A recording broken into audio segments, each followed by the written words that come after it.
ask you a question. I was in a program with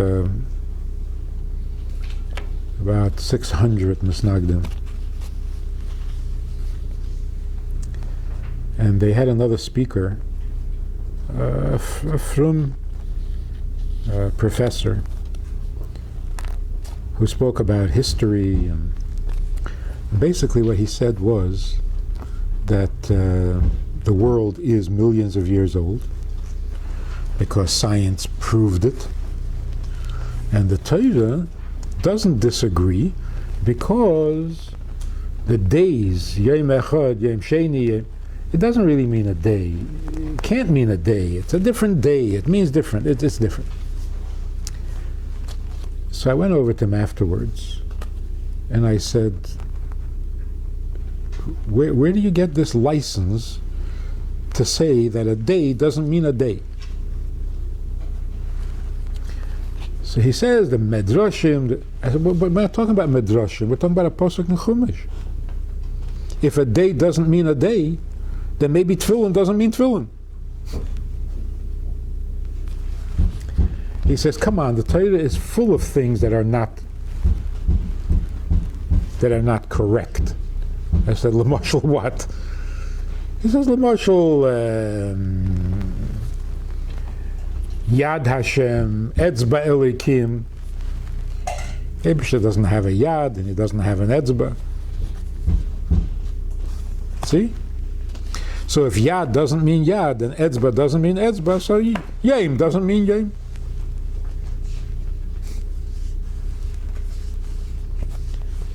What's wrong with that thinking? He's making a good argument. If Etzba doesn't mean Etzba and Yad doesn't mean Yad, then Vayedaber Hashem, Vayedaber, maybe he doesn't have a mouth and he doesn't speak. It says Pi Hashem. Come on, you know he doesn't have a mouth. So the P is not a P, and the arm is not an arm, and the Etzba is not an Etzba, and the Dibur is not a Dibur, so the Yem is not a Yem. Why not?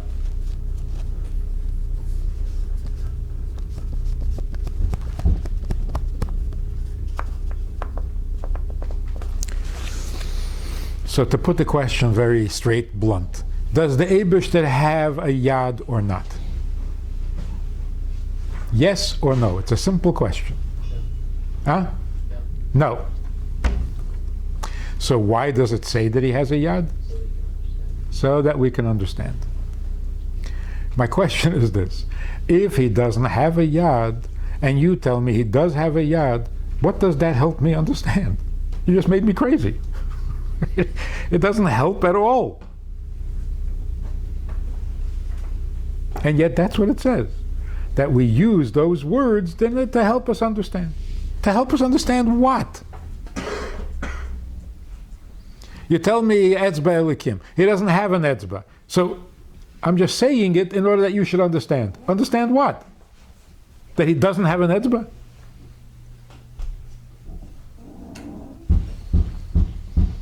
Then there's another question. We have an Etzba.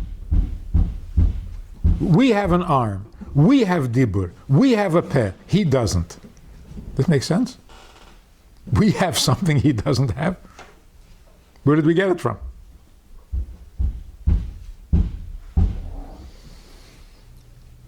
Not like the Satmar say, the Eibishter didn't make Medinas Yisrael. The Satan did it. The Satan? Since when is the Satan a builder of nations? A Satan is a taiva, that's all it is. So if we don't, if he doesn't have a Yad, where did we get our Yad from? The Satan?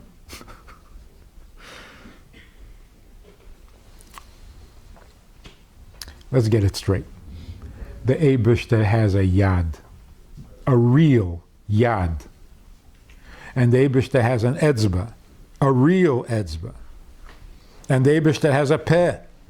And the Eibishter has Dibur. The real thing. We don't. We don't have a Yad. So the question is, so why do we call it a yad? And the answer is, to help us understand his yad. It only helps a little, because our yad is not like his. His is real. So people say, what do you mean real? He has a Gashmizdika arm? No, a Gashmizdika is not a real. He has a real arm, we have a Gashmizdika arm. A Gashmizdika arm is not a real one. Because Etzba Elikim, what does Etzba Elikim do? According to the Haggadah, an Etzba makes one makkah. A Yad makes 10 makkahs. What does your Etzba do? It types. It's not a real Etzba.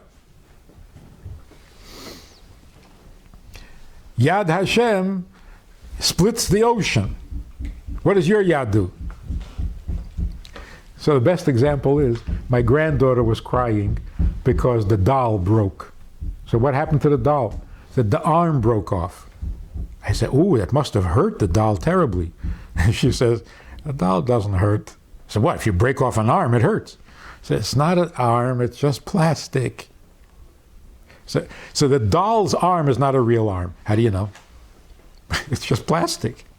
Oh, so you can't make an arm out of plastic, but you can make an arm out of a bone? Of course not. That's not a real arm. It's a bone.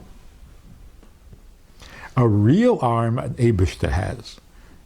So why do we call our arm, why does Torah call our arm with the same word that we call the Eibishter's arm? To give us a little bit of a mushal.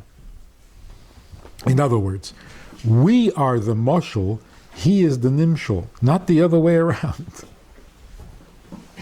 We were created in his image.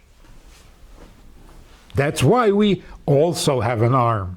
But it's not the real thing, it's just a Gashmi. So what does it mean? Don't take it literally. What does it mean, don't take it literally? It means don't take it Gashmiisdik. Because Gashmiis is not literal. Gashmiis is fake. And the Eibishter's arm is real. So when it says Yom, it means Yom. A real day. It says Yad, it means a real Yad. There is no Bobemaisis in Torah.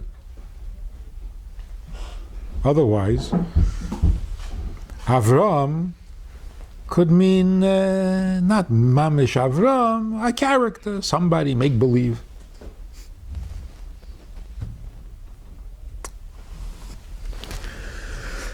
Yeah. According to what you just said, it could be that maybe our day is not a real day. It isn't. So it could be that when it says Yom in the Torah, it could be much more than a day. There's nothing in Torah that doesn't mean what it says. When it says Yad Hashem, it means Yad Hashem. When it says Vaye'erev Vayibeke Yom Echad, it means Yom Echad. It doesn't say Yom Hashem. It doesn't say the Eibishter's day. So the Yad means Yad, and Day means day. The Yad is Yad Hashem, so it's not a Gashmizdiki Yad. But it's literal. It is a Yad, but it's Yad Hashem. So, well, Yad Hashem is a Gashmi? Of course not. But when it says Yom, it doesn't say Yom Hashem. It says Erev Beker Yom. So the reason I'm comparing it is because this guy said Yom doesn't have to mean Yom, just like Yad doesn't have to mean Yad. But it's not true. Yad means Yad. Only it's Yad Hashem. Yeah? So Huh?